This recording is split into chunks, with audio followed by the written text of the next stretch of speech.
거룩하신 주님의 이름으로 여러분께 이 말씀을 드립니다. 오늘 말씀은 판단이란 단어로부터 좀 시작해 보겠습니다. 판단. 사물을 인식해서 논리나 기준 등에 따라 판정을 내리는 것을 이 판단이라고 그렇게 말합니다. 논리나 기준을 따라서 이렇게 판정하는 걸 말한다, 이런 말이에요. 그런데 이 판단은 같은 사안에 대해서도 사람마다 다를 수 있습니다. 그렇죠. 각자의 논리, 각자의 기준이 있기 때문에 그래서 같은 사안에 대해서도 다른 판단을 할 수 있다, 이런 말입니다. 그렇게 다르게 판단하면 결과적으로 어떤 사람은 올바른 판단을 했다고 평가받기도 하고 어떤 사람은 잘못된 판단을 했다고 평가받기도 합니다. 이 판단과 관련해서 잘 연결되는 단어가 선택이라는 단어입니다. 판단을 잘해야 이제 선택을 잘한다, 이렇게 연결되지 않습니까? 오래된 광고 카피 아시죠? 순간의 선택이 10년을 좌우합니다. 언제적 얘기야 하시겠지만 그때는 그런 거죠. 잘 판단해서 선택하면 10년이 좋다. 근데 잘못 판단해서 선택하면 10년이 좋지 않다, 그런 얘기지 않습니까? 잘못된 판단은 때에 따라서 한 번만으로도 큰 어려움에 처할 수 있게 만듭니다. 판단 한 번 잘못한 건데 그런데 그게 큰 어려움으로 다가올 수 있다, 이런 말이에요. 저는 개인적으로 겪지는 않았지만 여러분 중에 혹시 겪으신 분 있습니까? 보이스피싱 한번 생각해 보십시오. 그 보이스피싱 걸 알아듣지 못하고 판단 잘못해서 넘어가면 큰 어려움을 겪지 않습니까? 얼마 전에 제가 온라인으로 밤에 뭘 결제를 했는데 결제하자마자 1분도 안 돼서 카드사에서 전화가 왔습니다. 당신 번호가 노출된 것 같은데 카드를 재발급 받으셔야 된다고.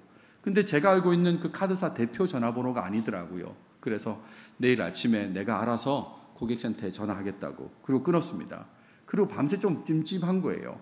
그러다 아침에 이제 9시 지나서 전화를 했는데 카드사가 맞더라고요. 맞더라고요. 그래서 카드를 재발급 받았는데 아무튼 판단을 잘해야 된다, 지금 그 말씀을 드리고 있어요. 하이 리스크 하이 리턴이라는 말 아시죠? 위험 부담이 클수록 돌아오는 게 많다, 뭐 그런 얘기인데 그렇다고 해서 위험을 감수한다는 차원에서 불법을 행한다, 어떻게 생각하십니까? 위험을 크게 감수해야 돌아오는 게 많으니까 이번 한 번이니까 그냥 불법도 감수한다, 불법도 행한다, 이러면 어떻게 됩니까? 한 번의 잘못된 판단만으로도 회복 불가능한 상황에 놓일 수 있는 거죠. 일생 회복 불가능한 상황에 놓일 수도 있는 것입니다. 신앙생활에서도 잘못된 판단은 큰 어려움으로 연결될 수 있습니다. 대표적인 게 이단 사이비에 빠지는 모습이지 않겠습니까? 그냥 잘못 판단한 건데 그 한 번 잘못 판단이 정말 큰 어려움으로 연결될 수 있다, 이런 말이에요. 이단 사이비까지는 아니더라도 하나님에 대해서 잘못 판단하면 신앙생활을 하면서도 원망하고 불평하고 근심 속에서 살아갈 수 있는 거죠. 잘못 판단하니까 이렇게 된다, 이런 말입니다. 너무나 여러분 잘 알고 있는 영어 문장 중에 이런 문장이 있지 않습니까? 붙여쓰기를 했는데 띄어쓰기 해보시죠. God 띄우고요, 그리고 is 띄우면 God is nowhere입니다. 하나님은 어디도 안 계신다고, 아무 곳에도 계시지 않는다 이지만 한 번 더 띄어쓰기 하면 God is now here 되지 않습니까? 그렇죠? 하나님은 여기, 지금 여기 계신다고 그렇게 말하는 내용이에요. 어떤 판단을 하느냐에 다릅니다. 하나님은 어디도 계시지 않는다고 판단할 수도 있고 하나님은 지금 여기 계신다고 판단할 수도 있다, 이런 말이에요. 오늘 본문에는 하나님이신 예수님에 대해 잘못된 판단을 한 사람들이 등장하게 됩니다. 빌라도뿐만 아니라 유대인들과 로마 군인들까지 잘못된 판단을 보여준다 할 수 있습니다. 그래서 그들은 모두 예수님께 혹독하고 좋지 않은 그런 모습을 보이게 되는데 이런 모습을 극복하고자 하는 그런 마음으로 오늘 말씀을 살펴보도록 하겠습니다. 19장의 말씀을 봉독했는데 18장 38절 하반절부터 19장 3절까지를 다루도록 하겠습니다. 본문을 보시면 계속해서 십자가로 향하시는 예수님의 모습을 보고 있습니다.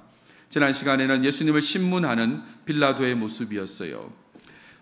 유대인의 왕이라는 표현으로 신문을 시작했습니다. 근데 예수님께서는 오히려 빌라도의 입장을 물었습니다. 그랬더니 빌라도가 예수님을 무시하는 말을 했습니다. 너는 민족으로부터, 너희 나라로부터 배신당했다라고 그렇게 무시하는 말을 하지요. 그러면서 예수님께서는 세상에 속하지 않는 나라를 말씀하셨고 이어서 또 진리에 대해서도 말씀을 하셨습니다. 근데 빌라도는 이 내용을 이해하지 못했다라고 했어요. 그래서 이런 내용을 가지고 강조했던 것은 진리이신 예수님을 확실히 믿어야 된다. 예수님께 속한 자, 진리에 속한 자, 예수님 편이 되는 자가 되어서 예수님 말씀에 순종해야 된다는 말씀을 지난 시간에 강조해서 드렸습니다. 그리고 이어지는 내용이 38절 하반절부터인데 빌라도가 유대인들에게 얘기하는 내용으로 시작합니다. 이 말을 하고, 여기서 이 말이란 것은 38절 상반절에 나오는 진리가 무엇이냐라고 하는 그 말이죠. 진리를 이해하지 못한 그 말을 한 다음에 다시 유대인들에게 나갔다 그랬습니다. 이 말은 관정 밖으로 나갔다는 말이잖아요. 처음에 유대인들이 관정으로 들어오지 않아서 밖으로 나갔다가 다시 들어와서 예수님과 대화하고 다시 여기서 또 유대인들에게 나가는 그 모습입니다. 그러면서 말하기를 나는 그에게서, 예수님에게서 아무 죄도 찾지 못하였노라 이렇게 밝히는 겁니다. 여러분, 이 말은 굉장히 옳은 판단이고 그리고 좋은 말이라고 생각하지만 실상은 그렇지 않습니다. 이 말은 유대인들이 고발한 것과는 다르다, 정치적으로 위험한 인물이 아니다, 이런 뜻에서 얘기하는 것입니다. 정치범이 아니다, 아무 죄도 찾지 못하겠다, 그런 얘기인 거죠. 유대인의 왕이라고 해도 로마 제국을 위태롭게 할 왕은 아니라고 파악했다, 이런 말입니다. 이 사람이 유대인의 왕이라고 해도 이 로마 제국에는 별로 위협적이지 않다라고 판단했다, 이런 말이에요. 빌라도는 총독으로서 냉정한 판단을 한 것입니다. 하지만 하나님이신 예수님을 모르는 판단인 거죠. 하나님이신 예수님을 무시하고 그런 무시함 속에서 판단한 것이 이 내용이다, 이런 말이에요. 그러면서 계속 이어지는 말이 이겁니다. 6월절이면 내가 너에게 한 사람을 놓아주는 전례가 있으니 그러면 너희는 내가 유대인의 왕을 너희에게 놓아주기를 원하느냐, 이렇게 얘기하는 거예요. 이건 좀 성경을 이해하는데 어려움을 줘요. 6월절이면 내가 너희에게 한 사람을 놓아주는 전례가 있으니 라고 하는 이 부분요, 왜 이 말을 했을까요? 빌라도는 왜 이 말을 했을까? 혹시 이 부분에 대해서 생각해 보셨습니까? 빌라도는 총독으로서 앞서 얘기했잖아요. 나는 그에게서 아무 죄도 찾지 못하였노라. 물론 이것은 예수님을 무시하고 깎아내리는 별 볼 일 없는 사람이다라는 평가 속에, 판단 속에서 한 말이긴 하지만 어쨌든 총독의 한 말이잖아요. 그러니까 그 말로 상황을 완전히 정리할 수 있는 겁니다. 별로 죄 없어, 이제 상황 끝이야 라고 하면 된다, 이런 말이에요. 그러면 예수님께서는 석방되고 유대인들은 해산되었을 것입니다. 해산하지 않으려고 하면 강제로라도 해산했겠지요. 상황 끝날 수 있는데, 그런데 왜 빌라도는 6월절 관련된 전례를 언급했을까요? 왜 그랬을까? 이 부분에 대해서는 이해를 하려는 노력들이 있습니다. 명쾌한 답은 없어요. 그냥 유대인들의 체면을 세워주기 위해서 이렇게 했다라는 이해도 있고, 빌라도 자신의 안위를 지키기 위함이다 라는 이해도 있습니다. 그러니까 유대인들이 협박하고 단체 행동을 하는 것에 대한 안위를 지키기 위해서 그랬다라는 사람도 있고, 또 유대 지도자들을 당황시키기 위함이다라는 그런 목적도 얘기하는 사람이 있어요. 예수님을 지지하는 사람들이 좀 있는데 그들 앞에서 유대 지도자들을 당황시켜가지고 내가 권위가 있는 사람이다를 알려주기 위해서 그랬다라고 이해하는 사람도 있는데 정확한 것은 알지 못합니다. 확실한 것은 하나님의 큰 그림 속에서 빌라도의 제안이 나왔고, 그래서 그 제안을 통해서 예수님의 십자가는 점점 가까워진다, 이런 말입니다. 굳이 얘기하지 않았으면 상황이 끝났고 예수님은 십자가 지지 않으셨을 수도 있는데, 그런데 빌라도가 이 얘기를 꺼내서 그래서 더 십자가로 가까이 가게 되었다, 이런 말입니다. 전례를 얘기했습니다. 그러면서 하는 말이, 그러면 너희는 내가 유대인의 왕을 너에게 놓아주기를 원하느냐 라고 물어요. 빌라도의 말에는 좋지 않은 감정이 들어있습니다. 이 사람을, 예수를 이라고 하지 않고 유대인의 왕이라고 표현했잖아요. 유대인들이 고발한 표현, 너희들이 지금 유대인의 왕이라고 해가지고 데리고 온 이 사람, 별 볼 것 없는 이 사람인데 이렇게 시끄럽게 밤중에 이렇게 하는 이 사람을 지금 언급하면서 좀 짜증나게 얘기하는 거죠. 너희는 내가 유대인의 왕을 너에게 놓아주기를 원하느냐. 여전히 예수님을 별 영향력이 없는 그런 존재로 판단하고 있는 빌라도의 모습을 보게 되는 겁니다. 이랬을 때의 유대인들의 반응이 40절에 나와요.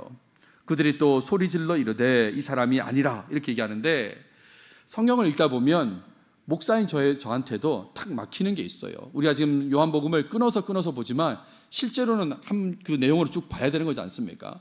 한 내용으로 쭉 보다 보면 또 소리 질러 이르되라는 표현이 이게 이상하다.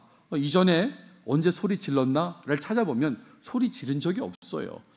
유대 그 사람들이 소리 지른 적이 없는데 왜 또 소리 질러 이르되라고 했을까 했을 때 이거는 번역을 좀 잘못한 거죠. 이건 어떻게 번역해야 되냐면 소리 질러와 이르되를 스위치하시면 됩니다. 그러니까 그들이 또 이르되 소리 질렀다 이런 말입니다. 무슨 말인지 아시죠? 그죠? 그들이 다시 말할 때에 그럴 때 그때는 소리를 질렀다 이런 말입니다. 앞에서는 말한 적이 있어요. 근데 다시 이제 또 말합니다. 또 말할 때는 소리를 질렀다는 거죠. 뭐라고 소리 지릅니까? 이 사람이 아니라고. 예수님을 놓아주면 안 된다는 거죠. 바라바를 놓아주라는 거예요. 바라바. 그러면서 설명이 나옵니다. 바라바는 강도라는 거예요. 강도. 우리가 알고 있는 강도일 수도 있지만 여기서 말하는 강도는 그런 의미는 아닐 거예요. 레스테스라는 이 단어는 로마 입장에서는 테러리스트 같은 그런 존재입니다. 유대인들, 특히 유대인들 중에 있던 민족주의 입장에서는 게릴라전을 펼치는 그 일을 하는 사람이라고 말할 수 있는 거죠. 그런 사람들입니다. 그러니까 한마디로 말하면 정치범인 거예요. 정치범. 그런데 지금 유대인들이 이 바라바를 놔주라고 그 얘기를 하고 있는 것입니다. 빌라도가 보기에는 바라바가 로마의 더 위험한 인물이잖아요. 지금 유대인의 왕이라고 고발당한 예수는 별 영향력이 없는 것 같아요. 위협이 되지 않아. 그런데 바라바는 위협이 되는데, 그런데 놓아주자고 하니까 참 답답한 부분일 겁니다. 근데 유대인들은 바라바가 좋다고 지금 판단한 거예요. 바라바를 놓아주라고. 진짜 정치범, 그냥 신성모독하다고 판단한 종교적 죄를 저질렀다고 생각한 이 예수는 자꾸 정치범이라고 하면서 이렇게 죽이라고 그러고, 바라바는 진짜 정치범인데 놓아주라고 하지 않습니까?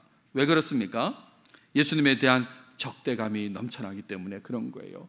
그러니까 이 적대감 때문에 예수님에 대해서 잘못 판단한다 이런 말입니다. 그러고 나니까 19장 1절에 우리가 읽었던 본문이죠. 빌라도가 이렇게 반응합니다. 이에 빌라도가 예수를 데려다가 채찍질하더라. 이 데려다가라는 말은 예수님을 잡았다 이런 말이거든요. 지금 다시 관정으로 들어온 겁니다. 그리고 예수님을 잡았습니다. 자꾸 끌고 가는 거예요. 채찍질하려고. 아마 관정 밖에 있는 유대인들은 들어오지 못하니까 그 유대인들이 볼 수 있는 곳에 예수님을 위치시켰을 겁니다. 그러면서 내가 때린다고 하는 것을 보여주는 거예요. 채찍질하더라 그랬습니다. 완전히 예수님을 무시하는 판단에 따른 모습이에요. 지금 계속해서 빌라도는 예수님을 무시하고 별 영향력이 없는 사람이라고 생각하는데 그걸 확실하게 보여주는 게 채찍질하는 거예요. 여러분, 다른 복음서에서 나오는 채찍질하고는 좀 다릅니다. 여기서는 3인칭 단수로 쓰여 있으니까 적어도 이 부분만큼은 빌라도가 직접 때린 겁니다. 빌라도가 직접 채찍으로 지금 예수님을 때렸다 이런 말이에요. 이 채찍과 관련해서 좀 더 설명을 드리면 로마인들이 시행한 채찍질의 형태는 세 가지입니다. 그 첫 번째는 푸스티가티오라고 하는 건데 가벼운 범죄자들에 대한 덜 혹독한 채찍질, 이렇게 표현할 수밖에 없을 것 같아요. 너무 혹독한 게 많으니까 조금 덜 혹독한 채찍질이 푸스티가티오라고 하는데, 두 번째는 이런 겁니다. 플라젤라티오라고 하는 건데 좀 더 심각한 범죄자에 대한 잔인한 채찍질을 이렇게 부르는 거죠. 그리고 세 번째가 뭐냐면 베르베라티오라고 하는데 이게 이제 우리가 알고 있는 그 채찍질인 거죠. 십자가형과 결부된 가장 끔찍한 채찍질이 이거입니다. 베르베라티오입니다. 옷을 다 벗기고요, 기둥에 묶고 교대로 때리는 겁니다. 한 사람이 힘이 빠질 수 있으니까 때리고 또 그 다음 사람이 때리고 하는 거죠. 온 힘을 다해 때리는 거고, 그 채찍 끝에 뼈나 금속 조각을 붙여서 때릴 때마다 살점이 떨어져 나가게 하는 그 채찍이 바로 이 베르베라티오 이것이죠. 근데 이건 우리가 잘 알고 있지만 이거는 십자가형과 결부됐다고 그랬지 않습니까? 아직 지금 이 요한복음 이 상황은 십자가형이 선고되기 전이잖아요. 전이지 않습니까? 그러니까 이 채찍을 공간복음서에 십자가형이 선고된 다음에 진행된 채찍질하고 연결하는 것은 좀 곤란한 겁니다.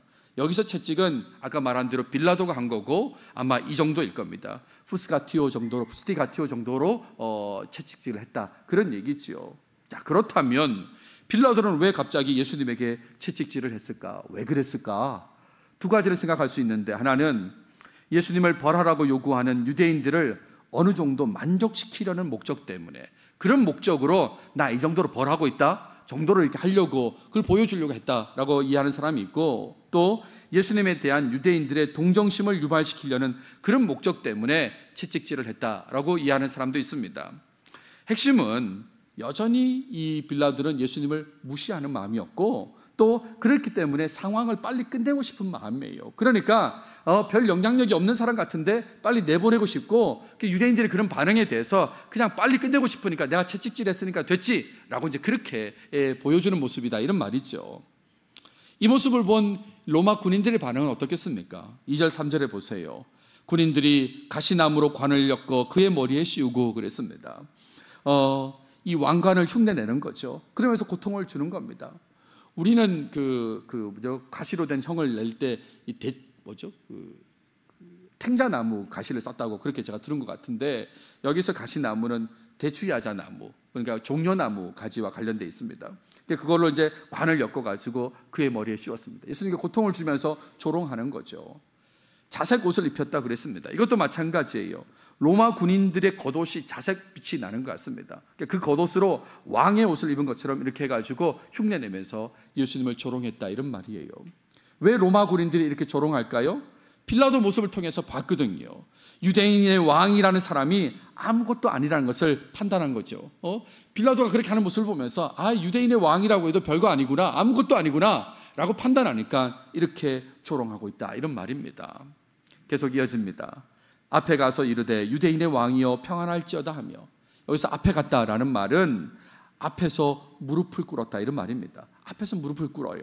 유대인의 왕이여 평안할지어다, 마치 충성을 맹세할 것처럼 말하는 겁니다. 왕이여 평안하십시오라고 그거 얘기까지 하는 거예요. 그러면서 손으로 때리더라. 그러거든요. 손으로 때리더라. 예수님께 심각한 모욕을 주는 그런 행동을 하는 모습이 나타나는 거죠. 예수님에 대한 잘못된 판단이 이런 어이없는 행동으로 이어졌다라고 말할 수 있는 것입니다. 본문을 정리해 보면 예수님에 대한 판단들이 오늘 본문의 내용인데, 빌라도는 예수님을 무시했기에 죄가 없다고 그냥 그렇게 했습니다. 내보내자고 유월절 전례를 언급하면서 예수님을 놓아주려고까지 했지 않습니까? 착한 사람이어서가 아니라 예수님을 무시하기 때문에, 별 영향력이 없는 사람이라고 생각했기 때문에 이렇게 했다, 이런 말이에요. 반발한 유대인들은 예수님 대신에 바라바를 선택합니다. 로마 입장에서는 정말 좋아하지 않을 진짜 정치범을 놓아주라고 그렇게 요청했다, 이런 말이죠. 계속 지금 잘못 판단하고 있는 겁니다. 빌라도는 예수님께 채찍질을 행했습니다. 로마 군인들은 예수님을 여러 가지로 조롱한 모습이 있었습니다. 그렇죠. 오늘 본문에 등장하는 예수님을 둘러싼 인물들, 즉 빌라도, 유대인들, 로마 군인들은 하나같이 예수님에 대해서 잘못된 판단을 하고 행동한 사람들이다, 이런 말이에요. 빌라도와 그의 부하인 로마 군인들은 예수님이 유대인의 왕이라는 것에 대해 무시하는 판단을 한 것입니다. 그래서 빌라도는 계속 석방 유도를 하는 거죠. 하다가 자기가 채찍질도 하고. 지금 로마 군인들은 엄청난 조롱을 하지 않습니까? 진짜 하나님이신데 지금 이런 조롱을 한다, 이런 말이에요. 유대인들은 어떻습니까? 예수님에 대한 적대적인 마음, 죽이려는 마음, 그 마음으로 가득 차니까, 그 마음으로 예수님을 판단하니까 어떻게 돼요? 진짜 정치범인 바라바는 풀어줘도 예수님은 안 된다는 그런 입장을 표명하지 않습니까? 하나님이신 예수님을 제대로 알아보지 못하고 잘못된 판단으로 예수님께 너무나 악한 모습을 보인 이 부분을 여러분 반면교사로 삼으시기 바랍니다. 그렇지 않으면 우리도 예수님을 안다고 하면서도 잘못된 판단을 통해서 오히려 예수님께 해가 되는 모습을 보일 수 있는 거예요. 예수님을 안다고 하는 우리도 예수님께 해를 끼칠 수 있다, 이런 말입니다. 항상 나를 위해 십자가의 길을 가신 예수님을 위해서만 살려고 노력하시기 바랍니다. 그래서 오늘 적용적으로 말씀드리고 싶은 것은 예수님에 대한 잘못된 판단을 좀 멈추시고, 잘못된 판단이 있다면 멈추시고 올바른 판단으로 예수님께서 기뻐하시는 신앙생활을 하시는 여러분들이 다 되시길 바랍니다. 예수님에 대해 잘못된 판단을 하지 않으려면 예수님께서 어떤 분이신지 늘 기억하며 사는 게 필요합니다. 예수님이 어떤 분인지 늘 기억해야 돼요. 요한복음에서 예수님은 곧 하나님이시라고 제가 여러 번 설명드렸지요. 지금까지 살펴본 내용 속에 거듭 반복된 것이 바로 예수님은 하나님이시라라는 것입니다. 태초에 말씀이 계셨다는 것부터 시작해서 예수님은 계속 하나님이십니다. 에고 에임이라는 표현도 하나님을 드러내는 것이고 이적들도 다 하나님이심을 드러내는 것입니다. 이것은 이후 이 내용 속에도 계속 언급됩니다. 우리가 지금 18장, 19장을 보고 있지만 이후 이어지는 내용 속에도 예수님은 계속 하나님이라고 그렇게 알려주고 있다 이런 말이지요. 도마가 뭐라고 말합니까? 도마가 대답하여 이르되 나의 주, 나의 주님이시요 나의 하나님이시니다 라고 그렇게 고백하잖아요. 예수님을 향해서 나의 하나님이십니다고 그렇게 고백한다 이런 말입니다. 근데 빌라도와 로마 군인들, 유대인들은 이것을 알지 못했기 때문에 잘못된 판단을 한 것이다 이런 말이에요. 예수님께서 하나님이시라는 것은 바꿔 얘기하면 하나님의 성품을 가지고 계시다 하는 것입니다. 예수님이 하나님이시니까 하나님의 성품을 가지고 계세요. 어떤 성품일까요? 전지하시고 전능하시고 무소부재하시고 변치 않으시는 그런 하나님의 성품을 예수님도 가지고 계십니다. 여러분, 이것만 제대로 알아도요 예수님의 이름으로 기도한다고 하면서 실망할 수는 없는 거죠. 여러분, 실망할 수 있겠습니까? 예수님이 지금 하나님이십니다. 예수님의 이름으로 기도한대요. 그분은 모든 게 가능하지 않습니까? 그러니까 잘못된 판단을 하지 않고 올바른 판단을 한다면 실망할래야 할 수가 없다 이런 말입니다. 만약에 기도하면서도 실망한 적이 있다면 잘못된 판단을 한 거예요. 잘못된 판단을, 예수님을 바르게 알지 못하니까 잘못된 판단을 해서 쉽게 실망한 모습을 보이는 것이다 이런 말입니다. 당장의 상황에 대해 이해가 되지 않아도 도저히 왜 이런 일이 벌어졌는지 이해가 안 될 수 있지 않겠습니까? 또 응답이 정말 필요하다고 여겨지는 이 시간에 지금 응답이 없어도, 지금 응답이 필요한데 근데 지금 응답이 없어요. 그래도 예수님의 이름으로 기도하신다면 하나님이신 그분의 큰 그림이 있음을 믿고 더욱 의지하는 것이 올바른 판단하는 모습이다 라는 말씀을 드립니다. 본문에 나오는 빌라도, 로마 군인들, 유대인들과 여러분 자신은 다르다고 생각하십니까? 나는 저 정도는 아니야. 빌라도 같지는 않다고, 유대인들 같지는 않다고, 로마 군인들 같지는 않다고 혹시 그렇게 생각하십니까? 예수님을 하나님으로, 삶을 주관하시는 왕으로 제대로 인정하지 않으시면 어느 순간 저 사람들과 같은 잘못된 판단을 할 수 있다는 것을 아셔야 되는 것입니다. 우리도 잘못된 판단을 할 수 있다는 걸 아셔야 됩니다. 예수님에 대한 잘못된 판단은 예수님을 아프게 만드는 그런 행동으로 이어지게 된다 이런 말이죠. 어저께 침례식이 있었던 것을 보셨습니다. 침례가 어떤 겁니까? 예수님을 자신의 구원자와 주인으로 영접했음을 공표하는 거 아닙니까? 나 혼자만 알고 있는 게 아니라 사람들한테 나 예수 믿는 사람이에요 하고 알리는 것이 침례다 이런 말입니다. 특별히 그 고백하는 것 중에 예수님께서 주인 되신다는 것은 어떤 말입니까? 나는 그분의 종이라는 것입니다. 그분이 내 주인이십니다 라고 영접했다면 나는 그분의 종이라는 거예요. 그런데 필요한 것이 생길 때만 예수님을 찾고 요청하는 모습, 여러분 어떻습니까?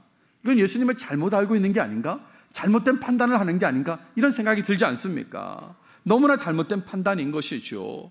우리가 예수님의 종인데 그냥 필요할 때마다 주인을 찾는다? 말도 안 되는 겁니다. 잘못된 판단이에요.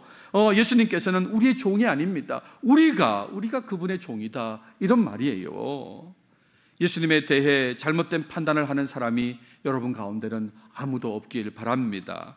예수님은 하나님이십니다. 예수님은 우리 삶의 주인이십니다. 주인이라 이 말이에요. 그러니까 주인께서 무엇을 요구하시든 기꺼이 반응하고 순종해야 되지 않겠습니까? 주인이 요구하시는데 저는 못하겠습니다. 이런 종이 어디 있습니까? 이런 종이. 이걸 알고 있다면 올바른 판단을 해야 되는 거죠.